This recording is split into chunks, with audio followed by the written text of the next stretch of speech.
Alright,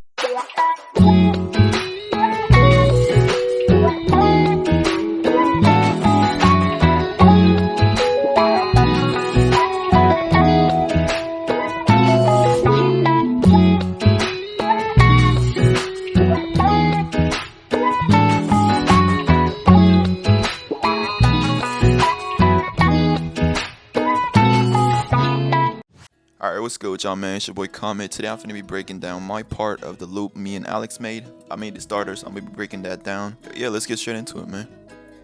Alright, so personally for me, first thing that comes to mind when I think of RnB is 251 chord progression, so that's what I'm going to be doing. I pulled up FL Studios, I pulled up Archetype Chord 1 because that's my favorite for recording guitars. I'm using the default preset, by the way. I turned the middle up a little bit, I turned the treble up a little bit, I turned the switch to bright, I lowered the input, and I'm making up for that loss in volume by turning up the output a little bit.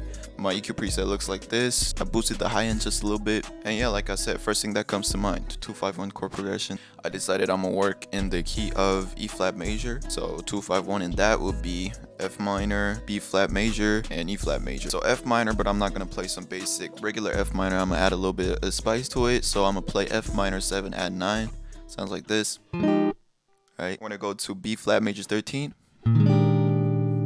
Yeah, and then we're coming back home with E flat major 7, going to E flat major 7 add 9, back to F minor 7 add 9. We're doing the same thing,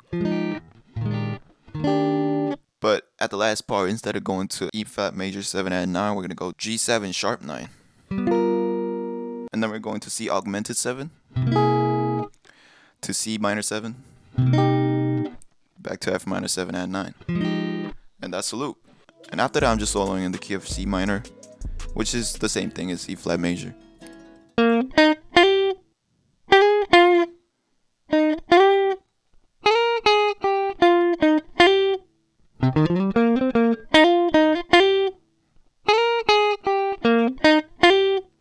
And that just repeats for the second part as well. Yeah, I kind of rushed it, so you can see it's all over the place. It's messy. A lot of cuts, which I normally don't like doing. I like playing the whole thing out at once, but I was just laying down ideas and that became the full loop.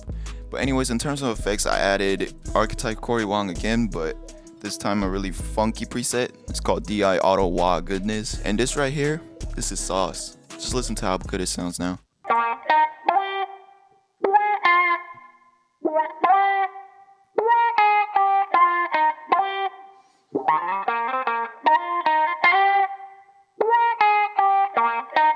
I'm adding some percussive elements, so I'm just muting my strings and I'm going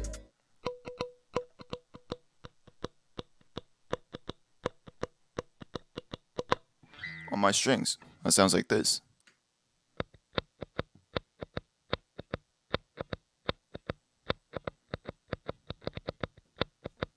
Right, adding that little extra rhythm. And then bassline. Now, I don't have a bass. I don't know how to play bass. So what can I do? I can record it on my guitar and pitch it down an octave. You won't notice. Look at how good this shit sounds.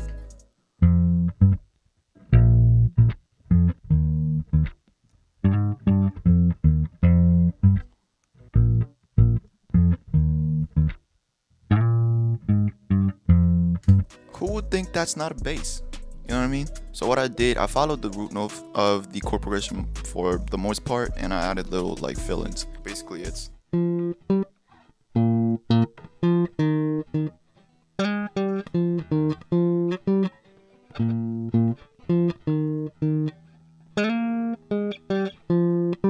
and I pitched that down an octave, and that just loops. And yeah, after that, I just laid it out, exported it, and sent it over to Alyx. I'm gonna let him do his little thing. Yo, what's up? This is Alyx. This is my part of the sample. So comment, send me the starter, I'll play it again.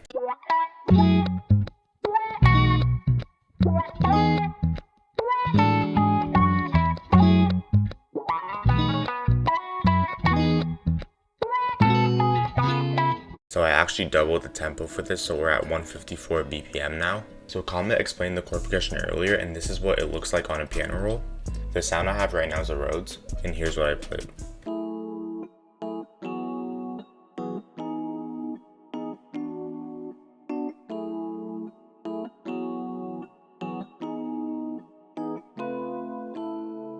So yeah, it's a pretty advanced chord progression to be honest, but I kept these Rhodes pretty mellow and I turned those velocities down. And for effects, I just took out all the bass frequencies. And then I laid out this rich ballad piano from Keyscape.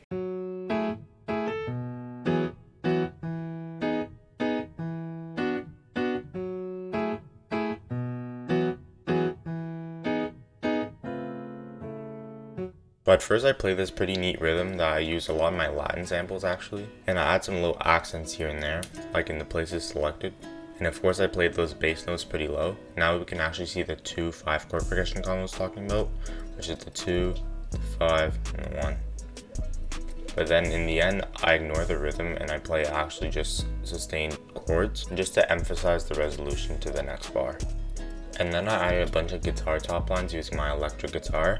I have a Squire Stratocaster.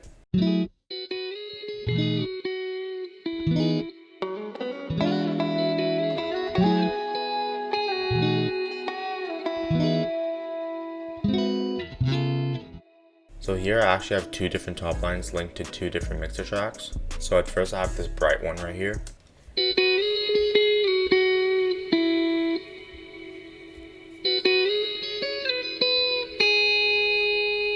So at first I play some harmonies and then I follow it up with a bit of a top line that varies between the first 4 bars and the second 4 bars. I use a lot of effects on this guitar actually. At first I used the preset Slap with Grid on Guitar Rig 6, and then I took out lows. And then I put this James and Kirk clean preset on Amplitude 5 with the mix down 50%. And then I used Creamy Snowflakes to add some ambience and some fresh air to bring up those high tones. But then I kind of cut them all out sort of. And then I have this lower top line.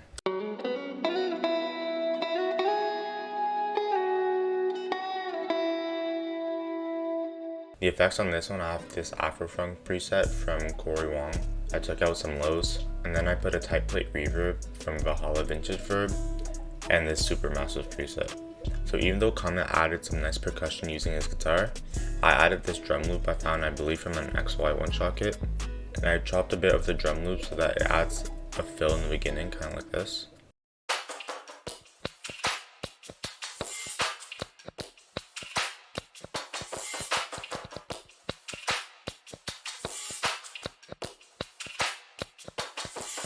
And as you notice, I cut them out at the end. I also ended up cutting out a bit of the starter, and you'll see why in the end, because it adds some nice resolution.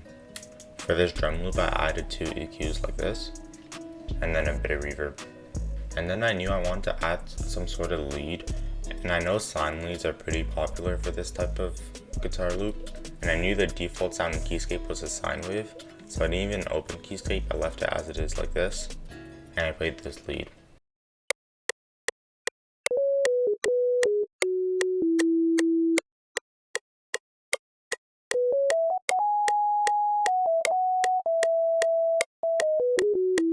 So yeah, some key things with this lead is playing with a lot of grace notes, and with the velocities as well of course.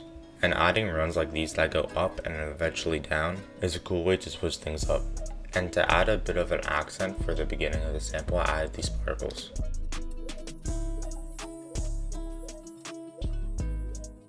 In terms of master effects, I added my usual can opener and mid-side matrix.